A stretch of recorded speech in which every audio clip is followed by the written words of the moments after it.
दोस्तों, cosmetic industry आज बहुत तेजी से बढ़ रही है। अगर हम ब्यूटी इंडस्ट्री के बारे में बात करें तो ब्यूटी इंडस्ट्री का टोटल रेवेन्यू 60 बिलियन को क्रॉस कर चुका है।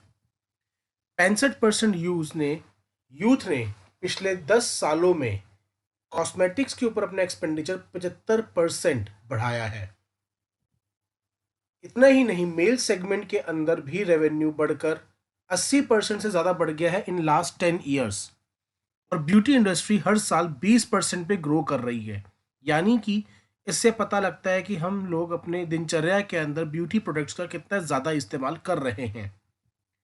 बट मैं आपको बस से पूछना चाहता हूँ और कुछ बताना चाहता हूँ कि ये कोइंसिडेंस है या एक भयानक सत्य है कि वुमेन मेन से ज़्यादा कॉस्मेटिक्स का इस्तेमाल करती हैं और कैंसर केसेस भी वुमेन में मेन से ज़्यादा हैं।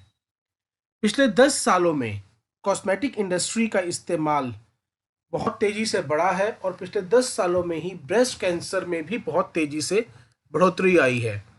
अगर हम ब्रेस्ट कैंसर के आंकड़ों पे बात करें तो आज 30% इंडियन वुमेन को ब्रेस्ट कैंसर ऑलरेडी हो चुका है। यानी कि हर 3 में से एक महिला को ब्रेस्ट कैंसर है। अर्थात मेरी मदर, मेरी सिस्टर और मेरी वाइफ में से किसी एक को ब्रेस्ट कैंसर है, ऐसा ये आंकड़े बताते हैं। इतना ही नहीं, ब्रेस्ट कैंसर 32% केसेस में शामिल है, जितने टोटल केसेस वुमेन के अंदर निकल के आते हैं कैंसर के, जो कि सर्विकल कैंसर से कहीं ज़्यादा है। 50% patients of breast cancer with in 5 years मौत के घाट उतर जाते हैं। और आज ब्रेस्ट कैंसर बहुत तेजी से यंग एजेस में भी बढ़ रहा है। ये सारे का सारे डिटेल के अंदर आप breastcancerindia.net के ऊपर जाके इस जानकारी को पढ़ सकते हैं। ये कुछ न्यूज़ रिपोर्ट्स हैं जिनको हम जनरली नज़रअंदाज कर देते हैं, जो बताते हैं कि ब्रेस्ट कैंसर कितनी तेजी से हिंदुस्तान में ग्रो कर रहा है।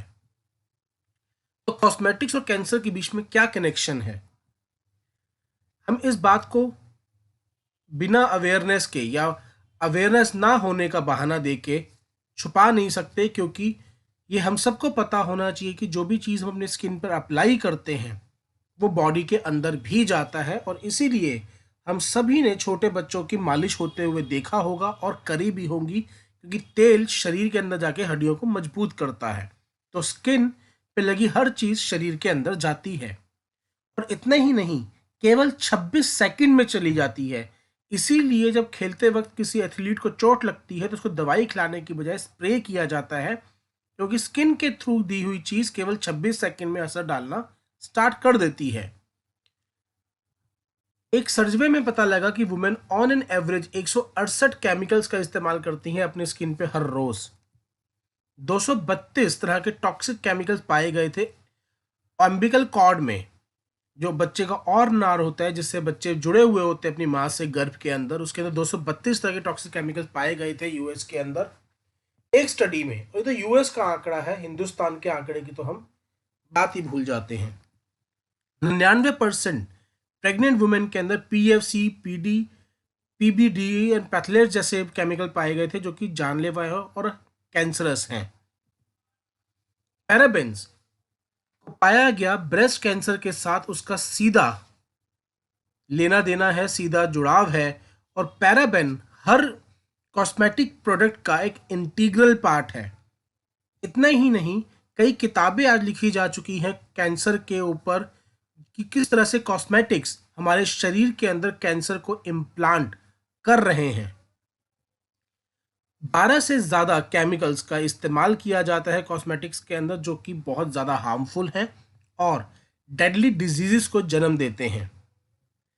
अब वुमेन विल बी वुमेन अगर हम अब समझाएंगे अपने घरों में, और वुमेन क्या, आजकल तो मेन भी, कि कॉस्मेटिक्स से कैंसर होता है, तो जवाब मिलेगा कि सभी तरह की हीरोइंस आजकल कॉस्मेटिक्स इस्तेमाल करती है। तो क्या सभी को लोग सभी के सभी बेवकूफ़ हैं? दोस्त, अपने परिवार के लिए केवल गूगल पे जाइए और डाल लीजिए harmful chemical use in cosmetics, और बहुत सारी रिपोर्ट्स आपको मिल जाएंगी जो पूरी तरह से बताती हैं कि कितना हार्मफुल इफेक्ट्स है कॉस्मेटिक्स में डलने वाले केमिकल्स का। ये फैक्ट्स हैं, इसको आप अपने रिस्क पे इग्नोर कीजिए। ये सभी सभी बड़े ब्रांड्स के ऊपर एक रिसर्च की गई थी, उसमें पाया गया कि कितने बड़े बड़े ब्रांड्स के अंदर भी ऐसे हार्मफुल केमिकल्स पाए गए हैं और हर एक प्रोडक्ट में ये धड़ल्ले से इस्तेमाल किए जा रहे हैं। यूएस और यूरोप के अंदर ऐसे कई प्रोडक्ट बैंड हैं और कई तरह के केमिकल्स बैंड हैं जो इंडिया में धड़ल्ले से इस्तेमाल किए जाते हैं। नरगिस फाकरी को कैंसर हुआ था और उन्होंने बताया कि ये कहीं ना कहीं ब्यूटी प्रोडक्ट से जुड़ा हुआ था और फिर बाद में उन्होंने आयुर्वेद को इस्तेमाल करते हुए उसने आपको क्योर किया था, क्योंकि उनके डॉक्टर ने बोल दिया था ये क्योरेबल नहीं है, तब उन्होंने आयुर्वेद का सहारा लिया था। प्लीज हमारे साथ जुड़िए कैंपेन फॉर सेफ कॉस्मेटिक के लिए, जो 100% सेफ कॉस्मेटिक रेंज है।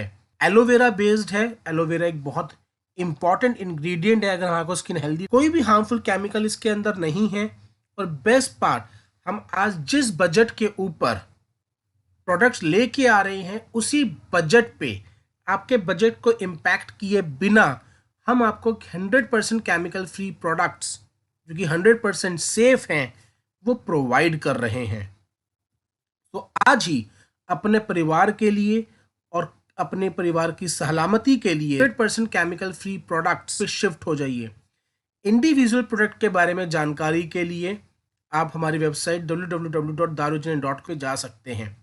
एक चीज़ मैं आपको और बता देता हूं कि इसके अंदर यूएसडीए ऑर्गेनिक इंग्रेडिएंट्स का इस्तेमाल हुआ है और ये क्रुएलिटी फ्री है, यानी कि इनको बनाने के बाद किसी भी जानवर के ऊपर टेस्ट करके नहीं देखा जाता।